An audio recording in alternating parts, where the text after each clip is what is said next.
이게 대만에서 자가격리로 운영되는 숙소에서 불이 나서 사상자가 나온 것만 제가 기억하기로는 2번에서 3번 정도가 되거든요. 갑자기 화재가 나면 여기 뛰어내려도 될 만큼 이렇게 되어 있어요. 그렇지 않고서 제가 사진 올려드리는 것처럼 이런 데서 지내야 하는 불상사가 발생하기도 하고요. 좀 인권 보호라고 생각을 해요. 이장이 연락 오고 경찰관이 연락 오고 하는데 안녕하세요 여러분, 바로내국생활입니다. 대만이 이게 정책을 결정하거나 시행을 할 때 한국이랑 조금 달라요. 한국은 이렇게 조금 천천히 이야기를 하면서 진행을 하는 것 같은데, 대만은 제가 봤을 때는 좀 전격적으로 시행하는 것들이 많아요. 그래서 이런 이야기들은 좀 나중에 깊게 한번 다뤄보도록 하고요. 오늘은 그 중에서도 외국에서 대만에 입국하는 사람들은 무조건 격리시설이나 호텔에서 격리를 해야 되는 것과 관련한 이야기를 해보려고 합니다. 크게 봤을 때 이제 격리시설에는 2가지가 있어요. 나라에서 제공을 하는 게 있고, 개인이 방역 호텔을 예약해서 해야 하는 경우가 있는데, 이런 거 다 뭉뚱그려서 개중에는 이런 시설들도 간간히 사진을 통해서 볼 수 있습니다. 저는 대만에 혼자 살고 있는 집이 있으니까 입국 다시 하더라도 그쪽에 가서 격리를 하면 되겠지 이렇게 계산을 하고 한국에 갔었는데, 한국에 가 있을 때 얼마 안 돼서 이제 입국하는 사람은 무조건 시설로 가야 된다는 통지를 받았습니다.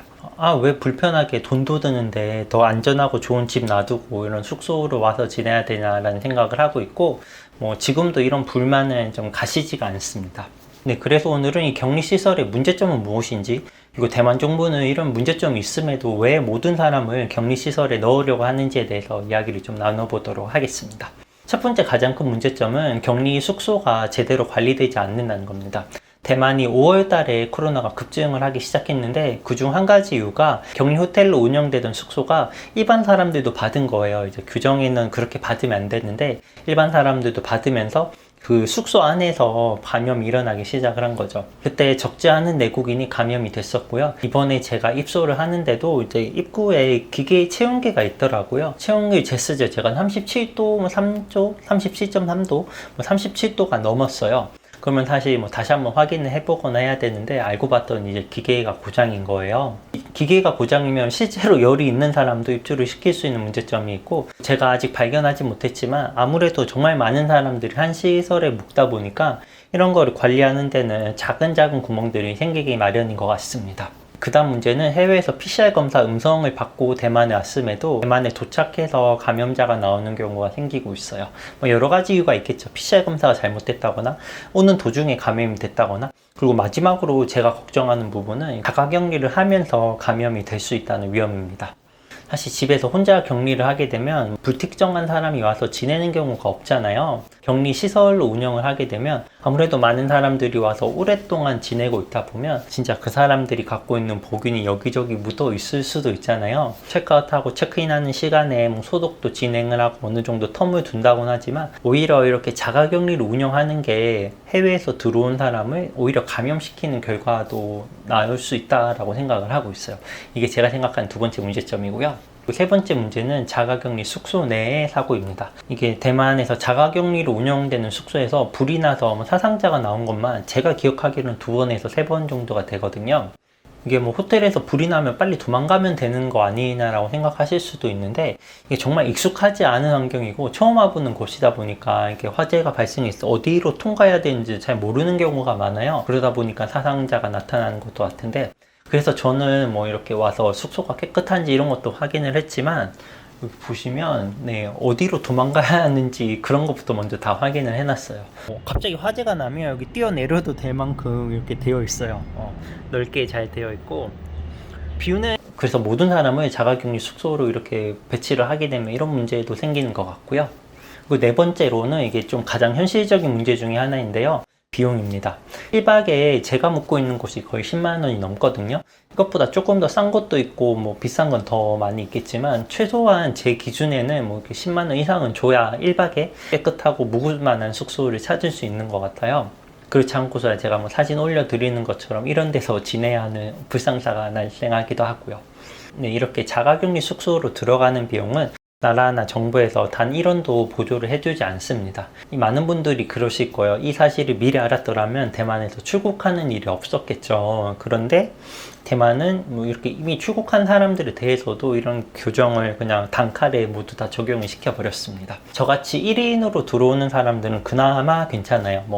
여튼 이렇게 어떻게든 내면 되니까. 근데 가족으로 나갔던 분들 있잖아요. 뭐 부부가 나갔다거나 자녀끼리 이렇게 나갔다거나 하면 최소 이제 격리 비용이 2배에서 3배, 4배 이렇게 진짜 기하급수적으로 늘어나거든요. 가족이라고 해서 같은 공간에 격리를 할 수도 없는 상황이라서요. 물론 이렇게 외국에서 들어와서 어떤 뭐 기준에 맞으면 하루 4만 원 정도의 보조를 정부에서 받을 수 있도록 하는데 이거 기준 맞추기가 또 쉽지가 않더라고요. 그래서 이런 조치가 없을 때 외국에 나갔다가 들어오시는 분들에 대해서도 보조가 없다는 거는 좀 문제가 있는 것 같습니다. 네, 그럼에도 대만 정부는 왜 이러나 한번 살펴봤는데요.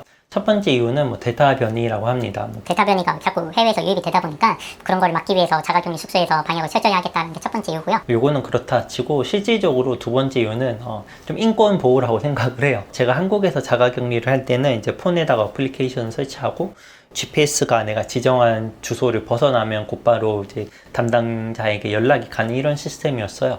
어떻게 보면 뭐 전자발찌와 비슷한 개념이라고도 할 수 있죠. 대만은 자가격리를 하면서 폰에 어떠한 뭐 앱을 설치를 하지 않습니다. 뭐 비용이 많이 든다거나 뭐 엄청난 기술이 들어가서 안 한다고는 생각하지 않습니다.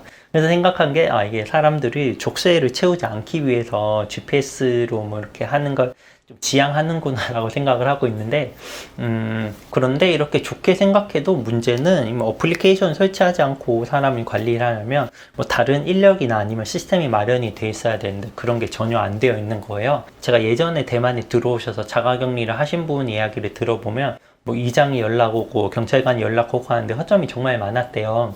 대만 정부에서도 이런 허점이 많은 걸 아니까 그러면 결과적으로 그냥 방역 호텔에 다 집어넣고 거기에서 관리를 하도록 하자라는 이런 결과를 도출한 것 같습니다. 출입구도 이렇게 한정되어 있고 CCTV로 다 확인이 가능하기 때문에 자가격리를 위반하는 사람을 줄일 수 있다라고 생각을 한 것 같은데 이건 좀 정부가 무책임한 것 같아요. 시스템 마련할 생각은 안 하고 무조건 시설로 넣어서 시설 책임으로 돌리는 이런 거는 조금 아쉽다고 생각을 합니다.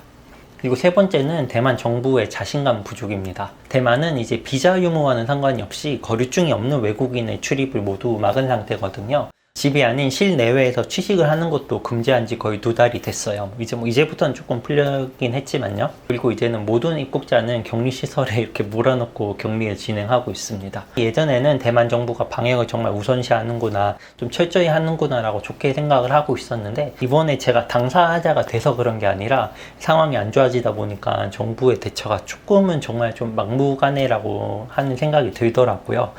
막 모두 막는다고 해서 뭐 자영업자나 우리 피해 보시는 사람한테 뭔가 지원을 해주는 것도 아니고 모든 건 개인에게 떠넘기고 나라는 그냥 다 막는 행위만 하는 걸 보면서 좋게 보면 뭐 방역의 최우선이라고는 할 수 있지만 좀 정부가 자신감이 부족한 게 아닌가라는 생각을 하고 있습니다.